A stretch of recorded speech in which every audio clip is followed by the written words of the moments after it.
কত ছেলে বিদেশের মাটিতে যাইয়া কফিন হইয়া বাড়ি ফিরছে। আল্লাহ,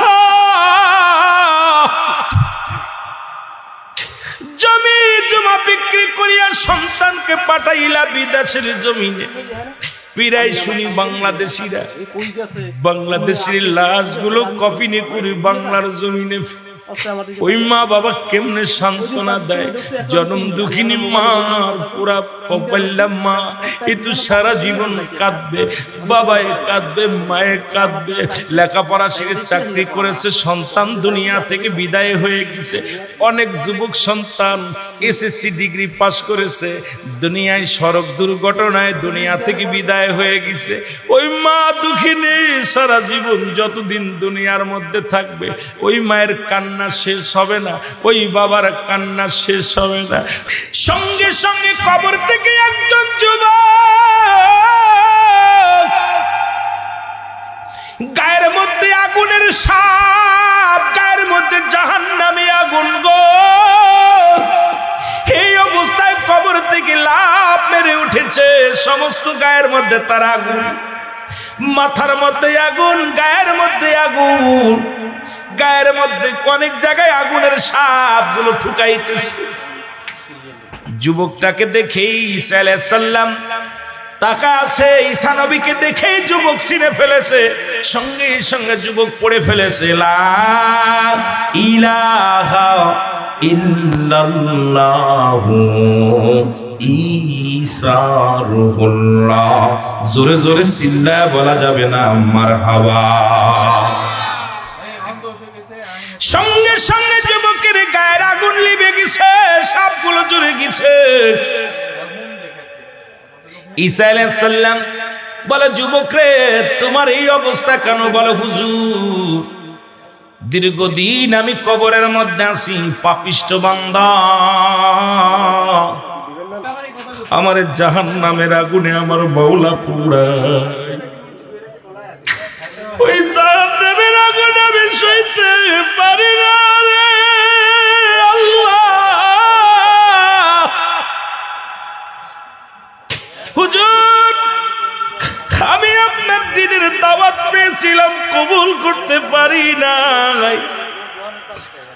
আজকে যখন আপনার কালেমা পড়ে নিয়েছি, সঙ্গে সঙ্গে জাহান্নামের আগুন থেকে আমি রিহাই পেয়েছি। আল্লাহর নবী ঈসা আলাইহিস সালাম ডাকতে বলে, যুবক তুমি বললা তোমার বিবি কবরে শুয়ে আছে, তো একজন যুবক।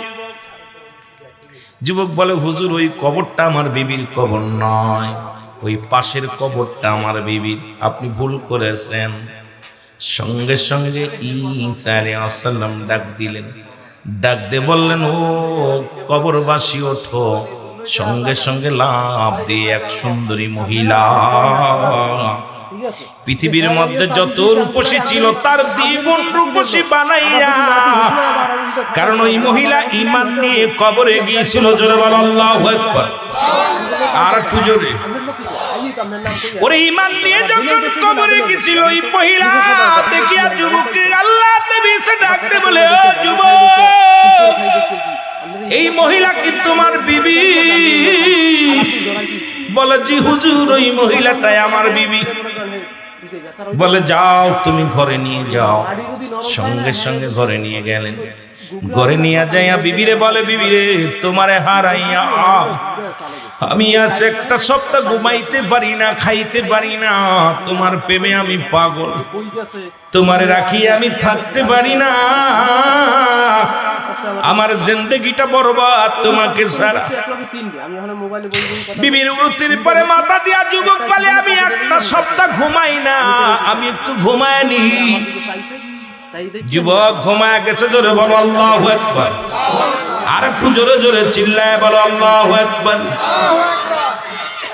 যুবক যখন ঘুমায় গেছে, ওই পদ্মে যাইতেছিল রাধার ছেলে, ওই দেশের প্রধানমন্ত্রীর ছেলে। যাবার পথে দেখে এক সুন্দরী মহিলা, তার উরতের পর একজন ছেলের মাথা রুকেছে, আর এই ঘরের মধ্যে শুয়ে আছে যুবক, আর মহিলা বসে আছে। দৌড়ে গেলেন যুবক, ঘরের ভিতরে ঘোড়া ঠেকাইয়া ভিতরে গেলেন। যুবকের চেহারা দেখিয়া মেয়েটা প্রেমের নিবেদন করলেন। সঙ্গে সঙ্গে ওই রাজার ছেলের হাত ধরে বাড়ি থেকে পালায়া গেলেন। জোরে বলেন আল্লাহু আকবার। এবার সারাদিন পরে যুবকের যখন ঘুম ভাঙলো, ঘুম থেকে উঠে দেখে বিবি আর ঘরের মধ্যে নাই। চিন্তা করে এত সাধনা করে বিবিরে পাইলাম, বিবি কোথায় গেল? বিবির জন্য পাগল, ছুটাছুটি করতে লাগলেন।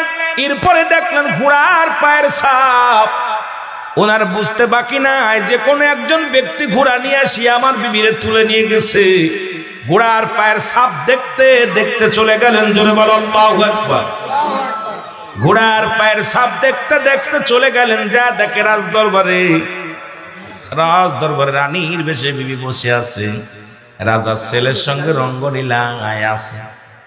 যায়া যুবক ডাক দে বলো, এই বিবি তো আমার। রাজার ছেলের ডাক দে বলো, হুজুর এই বিবি তো আমার। আমার বিবি আপনি কেন আনছেন? রাজার ছেলে জিগায়, বিবি রে এ মেয়ে বলো নাকি চিনুনি? কয় না, আমি তারে চিনি না। সে যে আমারে বিবি বলে দাবি করে, এত সাহস কই থেকে পাইল? আমি আপনার বাদী, অন্য কারুর নয়। সুতরাং আপনার সারা আমি কাউকে চিনি না। জোরে জোরে চিল্লায়া বলা যাবে না আল্লাহু আকবার। রাজা ছেলে ক্ষিপ্ত হইয়া তোর বাড়ি আনিয়া ওই যুবকটাকে এক কবেদি খণ্ডিত করে দিছে। যুবকটা জাহান্নামীর অধিবাসী হইয়া দুনিয়া থেকে বিদায় নিছে। মেয়েটাও জাহান্নামীর অধিবাসী হইয়া দুনিয়া থেকে বিদায় নিছে। ইয়া দ্বারা বনী ইসরাইলদের মানুষদেরকে বুঝাইলেন, দুনিয়ার মানুষ শোনো, এই দুনিয়াটা হলো একটা রং তামাশার জায়গা। এই দুনিয়াটা হলো একটা বিশ্ব সুন্দরী। এই দুনিয়ার প্রেমে যেই পড়বে তার জীবন হবে বরবাদ। এই দুনিয়ার প্রেমে যে পড়বে তার জীবনটা হবে বরবাদ। এই দুনিয়ার প্রেমে পড়িয়া সুখ খাও, দুনিয়ার প্রেমে পড়িয়া ঘুষ খাও, এই দুনিয়ার ছেলে মেয়েদের প্রেমে পড়িয়া পরের জমির আতাল ঠেলো, দুনিয়ার মধ্যে মানুষের মিথ্যা মামলা দাও, মানুষের মাথা ফাটাও, মানুষকে কষ্ট দাও। কারণ এই দুনিয়াটা একটা গ্রাস করে নিবে তোমার। ও মুসলমান, এই দুনিয়ার প্রেম ছেড়ে দাও।